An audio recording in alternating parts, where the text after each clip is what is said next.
স্বাগত ডিবিসি দেশের সংবাদে। আপনাদের সাথে আছি আমি কাঞ্চন কৌরি। এবারে জানাবো খবরের বিস্তারিত।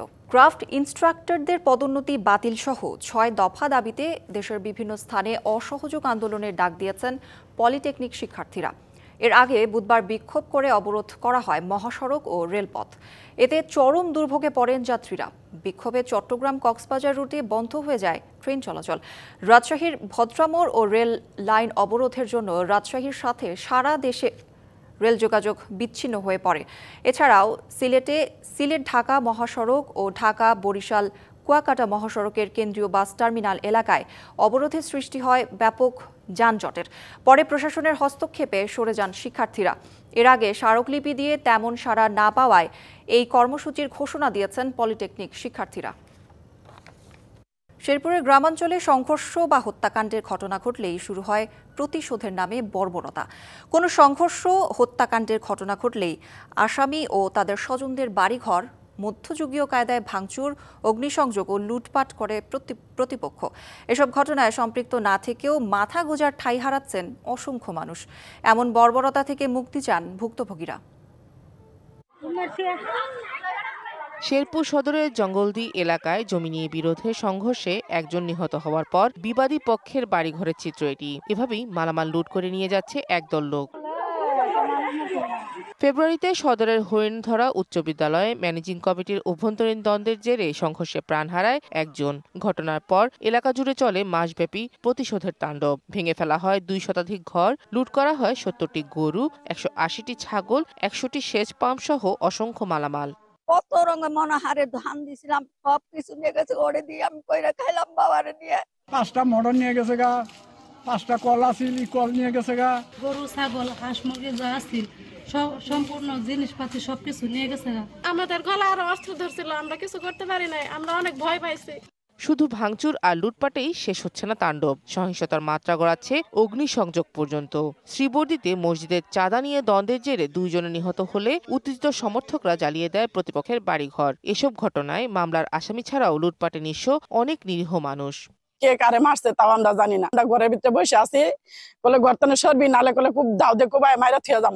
কত পা ধরছি, কত হাত ধরছি, আমার বাচ্চার কথাও শুনে নাই, আমার কথাও শুনে নাই। টাকাগুলা ডয়ার ব্যাঙ্গে নিছে। আমার ছেলের পেনশনের কাগজ আছিল, 5 লক্ষ টাকা আছিল, সোনার দেহার আছিল, সব পুনে নিছে। সচেতন নাগরিকরা বলছেন আইন শৃঙ্খলা বাহিনীর দুর্বলতার কারণেই ঘটছে এসব অপরাধ। পরিবার, সমাজ, রাষ্ট্র সবাই মিলে এখনই নিয়ন্ত্রণ না করলে সামনে বড় ধরনের বিপদ রাষ্ট্রের জন্য অপেক্ষা করতেছে। লুটপাটের ঘটনায় জড়িতদের বিরুদ্ধে আইনি ব্যবস্থা নেওয়ার কথা জানায় পুলিশ সুপার। আমরা প্রতিটা ঘটনায় যেখানেই লুটপাট হোক না কেন আমরা সেগুলো আমলে নিয়েছি, মামলা নিয়েছি এবং তাদের বিরুদ্ধেও আমরা অভিযোগপত্র কোর্টে দাখিল করেছি।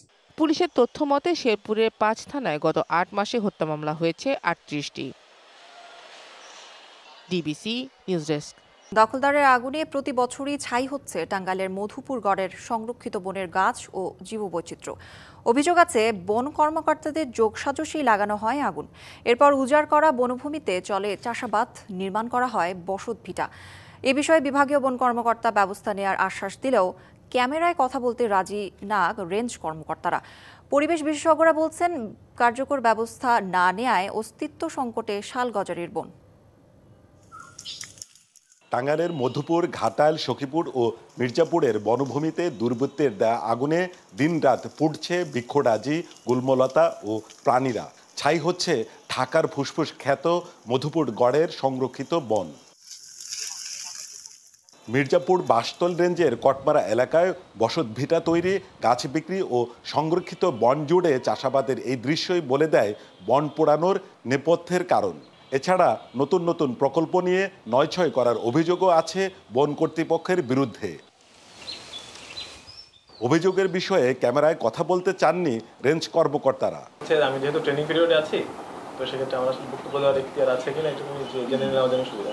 বক্তব্য দেওয়া হচ্ছে ডিএফও স্যারকে ডিঙিয়ে আসলে বিটে বসে বক্তব্য দেওয়াটা আমার জন্য হচ্ছে সেন্সিটিভ আর কি। আপনার যা ইচ্ছা আপনি তা লিখে দেন, আমার কোনো বক্তব্য নাই। পরিবেশ বিশেষজ্ঞরা বলছেন শালগজারির এই বন ও বনের জীববৈচিত্র্য হুমকির মুখে থাকলেও সংরক্ষণের কার্যকর উদ্যোগ নেই সরকারের। এই বনগুলোকে পরিকল্পিতভাবে ধ্বংস করার জন্য কিছু দুর্বৃত্ত এই কাজগুলো করে থাকে। এই দুর্বৃত্তায়নের সাথে বন বিভাগের এবং বিভিন্ন বিভাগের লোকজনও জড়িত। সম্মিলিতভাবে আমাদের বন রক্ষার কাজে অবশ্যই আসতে হবে। আগুনের ঘটনায় জড়িতদের বিরুদ্ধে ব্যবস্থা নেওয়ার আশ্বাস বিভাগীয় বন কর্মকর্তার।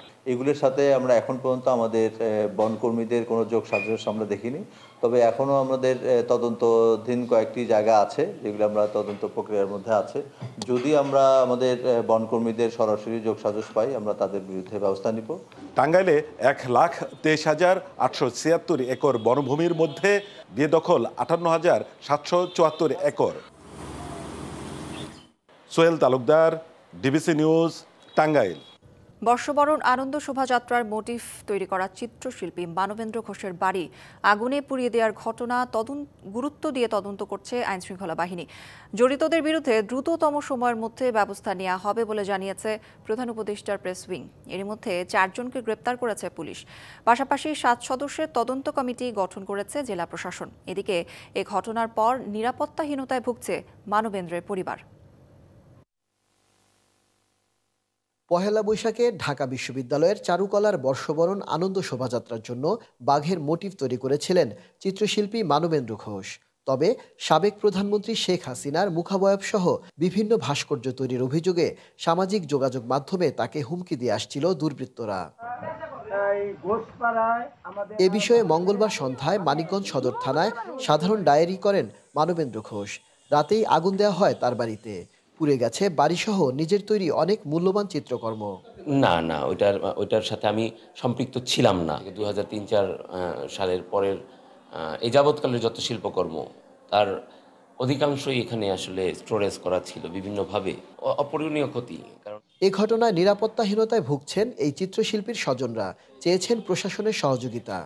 এত বড় একটা ঘটনা ঘটে যাবার পর মামলা হওয়া বা না হওয়াটা আসলে আমার উপরে বর্তায় না। আমি না করলেই মামলা হবে না এমনও না ব্যাপারটা।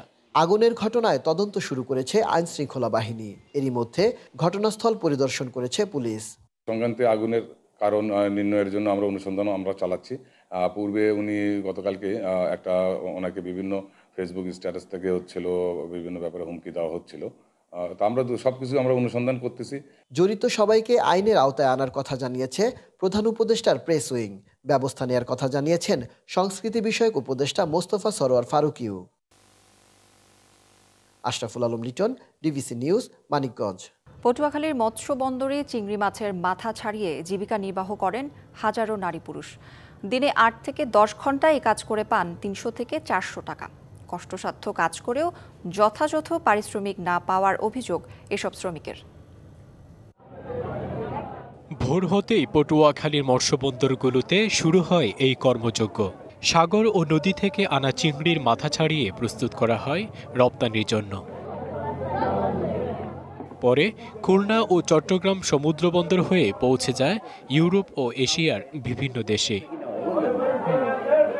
মাথা ছাড়ানোর এই সূক্ষ্ম কাজটি করেন প্রধানত নারীরা। চিংড়ির ধারালো কাটা আর গায়ের লবণাক্ত পানিতে অনেকের হাতের ত্বকে দেখা দেয় ক্ষত, উঠে পড়ে হাত পায়ের চামড়া। এই মাছ ভাঙা মনে করেন 10 টাকা করে কেজি প্রত্যেকের দেয়।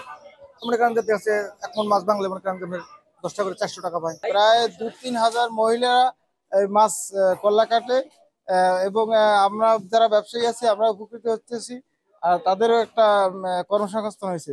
শারীরিকভাবে কষ্টকর হলেও জীবিকার প্রয়োজনে এই শ্রমে যুক্ত তারা। কি করব বাবা, বুড়ো মানুষ হাত নাই, এই হাত কি হয়ে গেছে, ভাঙতে কষ্ট। 2-3 ঘন্টা লাগে 1 কেজি মাছ বাছতে, কেন ওর ভিতরে অনেক জীবাণু থাকে।